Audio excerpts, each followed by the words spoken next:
perlu kita ketahui, mengapa sih kita harus peringati kembali, mengulang kembali perjalanan Isra wal Mi'raj?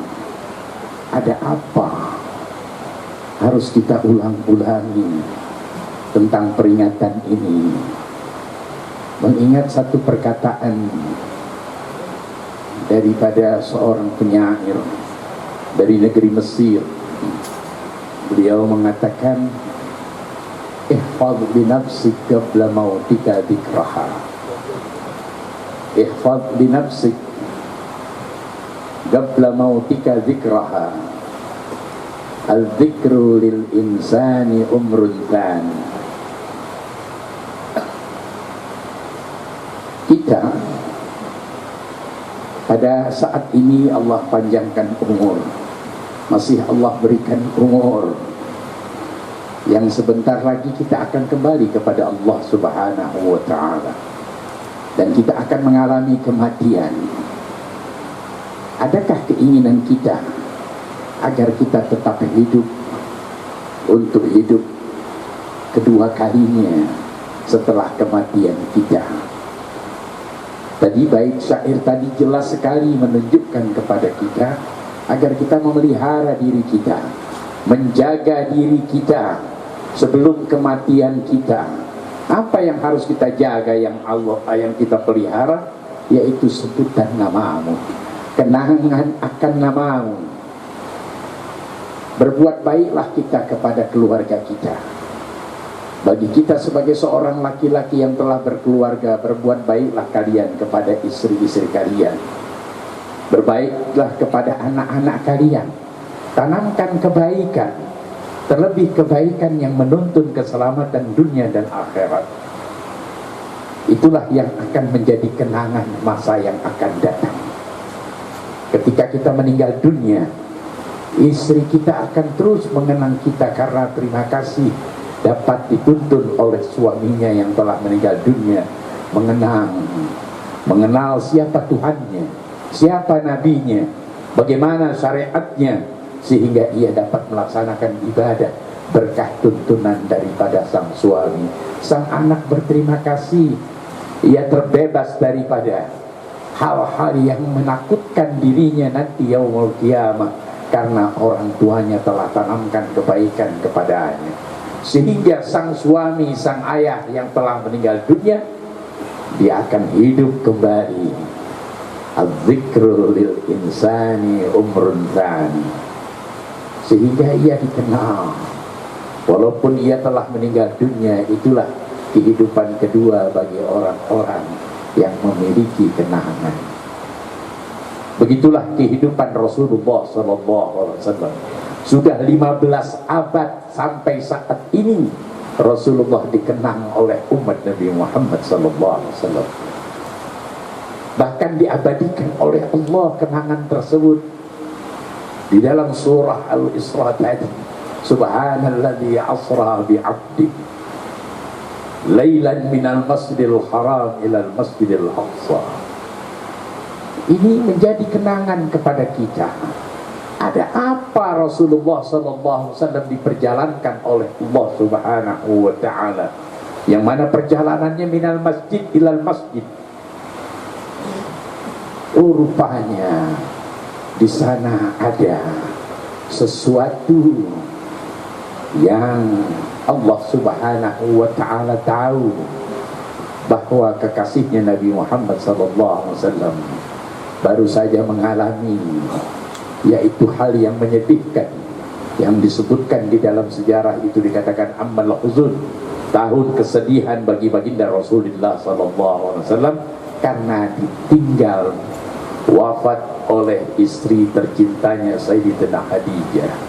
Begitu membekasnya Sayyidatina Khadijah di dalam kehidupan Rasulullah SAW, sehingga Allah berkenan kepada kekasihnya Nabi Muhammad untuk mendapatkan hiburan kepada Rasulullah. Diberikannya hiburan oleh Rasulullah karena tahun kesedihan itu menyita waktu baginda Rasulullah Sallallahu Alaihi Wasallam. Sungguh luar biasa Karena Sayyidatuna Khadijah begitu membekas di dalam kehidupan Rasulullah SAW. Kalau kita baca sejarah tentang Sayyidatuna Khadijah, dari mulai perkenalannya dengan Rasulullah sampai ia menikah dengan Rasulullah, sampai melahirkan anak pertama dan berikut yang terakhir Sayyidatuna Fatimah radhiyallahu taala anha, betapa luar biasa bangganya Rasulullah. Tidak ada satu istri pun yang mampu menggantikan kedudukan Sayyidatuna Khadijah.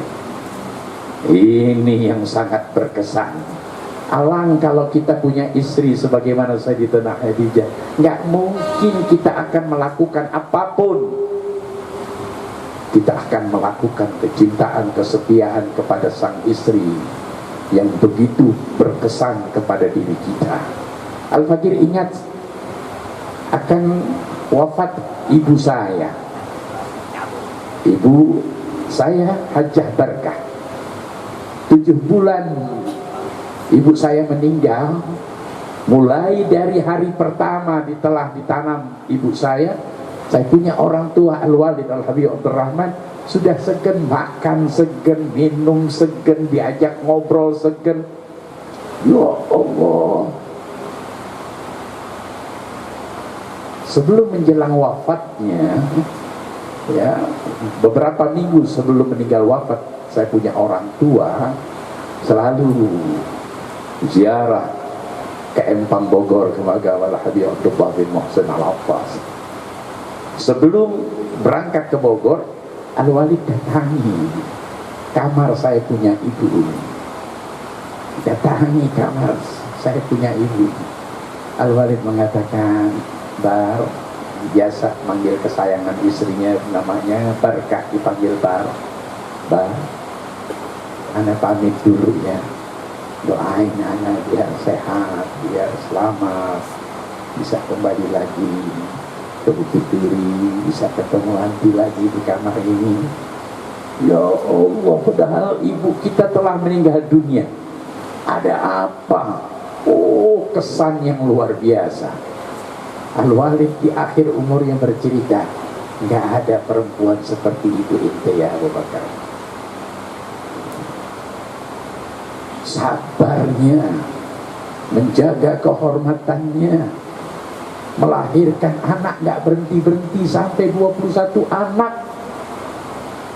Ada perempuan sekarang sabar mau punya anak segitu? Ya Allah. Itulah kesan Sayyidina Rasulullah kepada Sayyidatuna Khadijah. Betapa sabarnya Sayyidatuna Khadijah. Setia luar biasa. Hartanya ditumpahkan untuk baginda Rasulullah di dalam perjuangan syiar agama. Sehingga Allah berkenan untuk menghibur Nabi Muhammad, diperjalankan dari satu masjid ke masjid yang lain. Berbeda dengan kita, menghibur keluarga kita, menghibur istri kita, bukan dari satu masjid ke masjid, tapi dari tempat hiburan kepada tempat hiburan yang lain. Makanya tidak memberi manfaat apapun.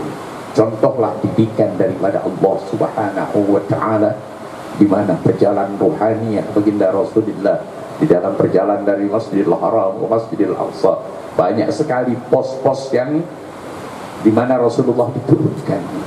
Pertama diturunkan di At-Taibah, yaitu di mana satu tempat yang begitu indah, begitu sejuk, yang kelak Rasulullah akan hijrah ke negeri At-Taibah, yaitu negeri Madinatul Munawwarah. Bahkan ditanamnya Rasulullah di negeri tersebut. Luar biasa. Ini hiburan kepada Rasulullah.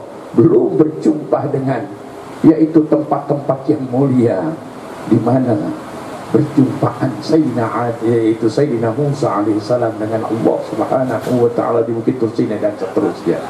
Ini yang menjadi hiburan kepada Rasulullah sallallahu alaihi wasallam, menampakkan kecintaannya kepada Allah. Sehingga hal yang demikian itulah, ya, Rasulullah dapat menghidupkan kembali istrinya di dalam, yaitu kenangan-kenangannya setiap, yaitu istri-istri lainnya,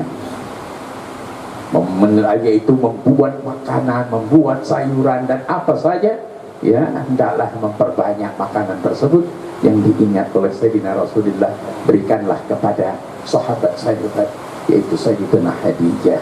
Begitulah perilaku Sayyidatuna Khadijah yang dikenang oleh Rasulullah SAW. Dan pada saat ini kita melaksanakan Isra wal Mi'raj, kita mengenang perjalanan baginda Rasulullah SAW. Betapa Sayyidina Rasulullah disambut oleh 124.000 Nabi, yaitu di Palestina, di Masjidil Aqsa. Gemuruhnya mereka, para anbiya, dada-dada mereka begitu bergemuruh menyambut kedatangan Rasulullah, karena di dada mereka setiap para nabi, dari Nabi Allah Adam sampai Nabi Allah Isa, selalu berharap kepada Allah akan dilahirkan seorang nabi akhir zaman yang akan, yaitu memikul beban tanggung jawab umat-umat yang pernah Allah serahkan tanggung jawabnya kepada mereka, tetapi sekarang tanggung jawab mereka ada diserahkan kepada baginda Rasulullah. Itulah harapan mereka diterima oleh Allah, maka dipertemukan oleh Allah di Masjid Al-Aqsa. Mereka begitu ridha, mereka begitu senang dengan baginda Rasulullah SAW, karena mereka terbebas daripada tanggung jawab mereka di hadapan Allah, karena sudah mendapatkan mandat, yaitu diserahkan mandat oleh Allah, yaitu Nabi kita Nabi Muhammad SAW sebagai Nabiur Rahmah, yang yaitu membawa rahmah kepada seluruh ummah, yang menjadi tanggung jawabnya daripada baginda Rasulullah SAW. Inilah hikmah daripada perjalanan Isra wal Mi'raj, walaupun secara singkat dikarenakan waktu yang tidak memungkinkan. Insyaallah mudah-mudahan nanti akan dilanjutkan oleh Habib Umar bin Ahmad Al-Hamid yang lebih mengetahui tentang sejarah daripada perjalanan bukan saja Isra tetapi Mi'rajnya baginda Rasulullah SAW, sampai berjumpa mendapatkan syariat agama yang diserahkan kepada Nabi Muhammad SAW. Itu saja yang perlu disampaikan. Wal afu minkum. Wassalamualaikum warahmatullahi wabarakatuh.